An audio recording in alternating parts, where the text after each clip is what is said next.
All right, get ready because today we are diving headfirst into this article on Bittensor. And wow, this thing is dense. Yeah, it's a lot. Decentralized AI processing power, computational capitalism, high-dimensional markets. Like, I think I understand those individually, but together. It's like the article took all the buzzwords and threw them in a blender. Exactly. But buzzwords are often built on something real, so let's see if we can unpack this a bit. What do you think? You game. Let's do it. Okay, so right off the bat, the article keeps mentioning this shift from top down to bottom up. What does that even mean in the context of AI and, all this computing stuff? So imagine like old school factories, right? Centralize. Super centralized, everything controlled from the top. Then you have the internet, way more distributed, more collaborative. And the article is saying AI is on a similar journey. Okay, I'm kind of with you so far. Like it started with humans programming every single rule. Yeah. Very top down. But now we have deep learning. And with deep learning, AI figures out its own solutions by like sifting through mountains of data. So it's bottom up, almost like nature, So instead of us like humans calling the shots, we're making systems that learn and adapt on their own. Like we're making like digital evolution. Yeah. That's a really good way to put it. The article actually calls it nature's algorithm. Think about like how a spider builds a web. There's no instruction manual. It just responds to its environment, its instincts. And over, like millions of years, evolution has made that system incredibly efficient. Bittensor wants to do the same for AI. Tap into that decentralized, adaptable power, but for, artificial intelligence. Okay, that's a cool analogy, but like, how does that actually work? A spider web is one thing, but we're talking about AI that could like design self-driving cars or compose symphonies. Well, yeah, obviously it gets way more complex, but that core idea is the same. You incentivize individual parts to contribute to a larger, smarter whole. Think of Bitcoin. It's a decentralized network of miners, each one incentivized to solve these crazy complex math problems. There's no one in charge, but it works because everyone is working toward a shared goal, which is in this case, securing the network and getting that Bitcoin. Got it. So if Bitcoin is like a primitive example, what makes Bittensor any different? Because it seems like they're both about using distributed computing power, right? You're catching on. And that is a really important point this article makes. They're saying Bitcoin, while groundbreaking, is limited. Like, it's great at generating hashes, but its uses are really narrow. Bittensor wants to do for AI what Bitcoin did for, like, a digital currency. They want to make a decentralized marketplace, but instead of trading hashes, you're trading intelligence. Okay, so anyone can contribute their computing power to train AI or even, like, develop their own AI and just offer it up on this marketplace. That sounds like it could really shake things up, make AI accessible to, like, everyone, right? And that's where things get really, really interesting. Imagine, like, small businesses, researchers, even just regular people, all being able to tap into this huge pool of processing power.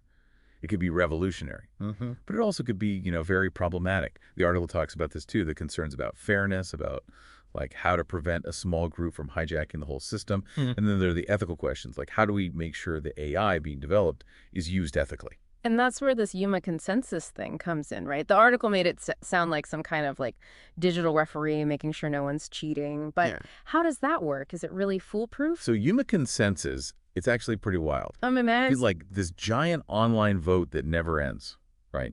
And the influence you have depends on how much weight you've got in the system. Oh, I think I'm following. So the more you contribute to Bittensor, whether it's processing power, accurate AI models, or even just like being a good citizen and reporting bad actors, the more your vote actually matters. So it's like self-regulating. The good guys naturally have more power. Yeah, that's the idea. But couldn't someone, still game the system? Like, what's stopping someone from just amassing a ton of weight and then swinging the vote their way, even if they've got, like, bad intentions? That is the million-dollar question. And the article even admits, like, there's no easy answer to that.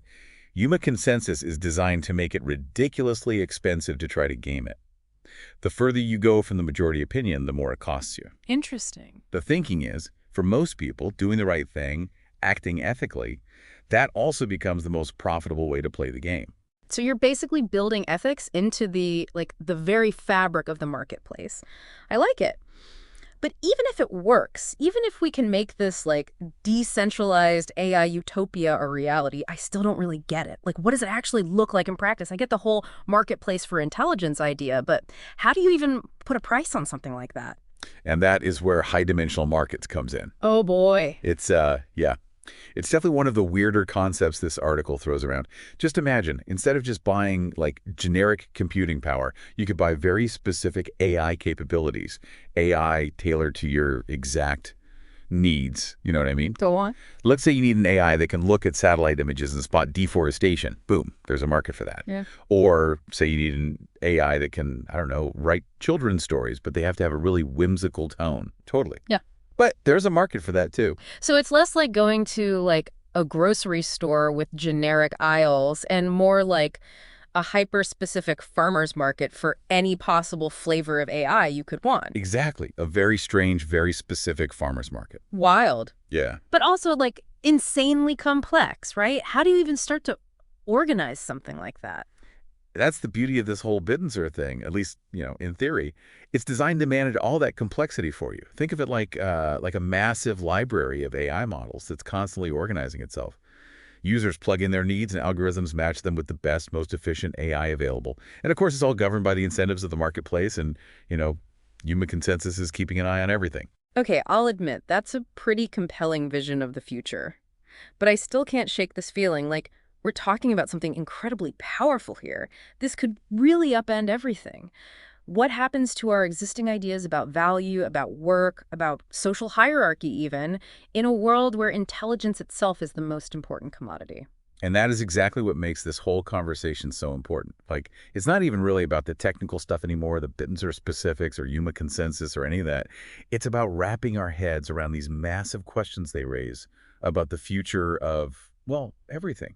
Our economy, our societies, even how we see ourselves and our own value. This is a lot. This article really went from 0 to 60. It really did. But even if, like, Bittensor never actually happens, not exactly like this article describes, I still think it's showing us something important. We're moving toward a world where value is increasingly tied to information processing, to generating insights, to our ability to contribute to, complex computational tasks. That's what people are going to value. So are we saying it's like game over for people who don't like want to be plugged into this new world, this intelligence economy? It's a huge question, right? And the article actually, it brings up that exact concern. Like, what if this just makes things worse, widens the gap between the haves and the have-nots? Yeah. It's like we're picking a future right now in a way. And one path leads to this super decentralized world where, like we were saying, intelligence is the ultimate currency, but... And the other path... I don't even know. Right. Like, is there even another path at this point? It's wild. Yeah. But I think that's what makes this Bittensor thing so fascinating, even if it's just, an idea. It forces us to think about these questions, whether we want to or not. It's holding up a mirror to us, to society, and asking, what do you really want? What do you value? Okay, yeah, this has been, like, a lot. It feels like we just took a crash course in the future, and I'm still trying to absorb it all. But I think you're right. It all comes down to choices. The technology itself isn't inherently good or bad. It's how we use it. Exactly. It's a tool. And just like any tool, it can be used to build amazing things, or it can be misused. It's on us, Like, we decide how this whole AI thing plays out, how this computational capitalism actually takes shape. So, like, where do we even start? This all feels so big, so fast, it's easy to feel powerless, I think step one is, honestly, don't check out. Stay informed. Stay curious. Don't be afraid to, really think about these ideas, even if they seem kind of crazy, kind of overwhelming. What could this mean for your job, for your community? The more we understand what's coming, the better we can actually shape it, make it something good. I like that. Stay curious. And maybe bring a snack, because these deep dives can be a workout. Speaking of, any final thoughts before we wrap this one up? That image the article ends on, that idea of intelligence being the most important thing in this century, that really stuck with me. I mean, who knows if it'll be Bittensor or something else entirely we haven't even thought of yet, but it feels like something big is shifting. And in that kind of world, it's our ability to learn, to adapt, to think critically. That's what will set us apart. So it's not even about making smarter machines. It's about making a smarter future, period. A future where we're not just along for the ride, but actually at the wheel. Love it. Well, on that note, we'll leave everyone with this.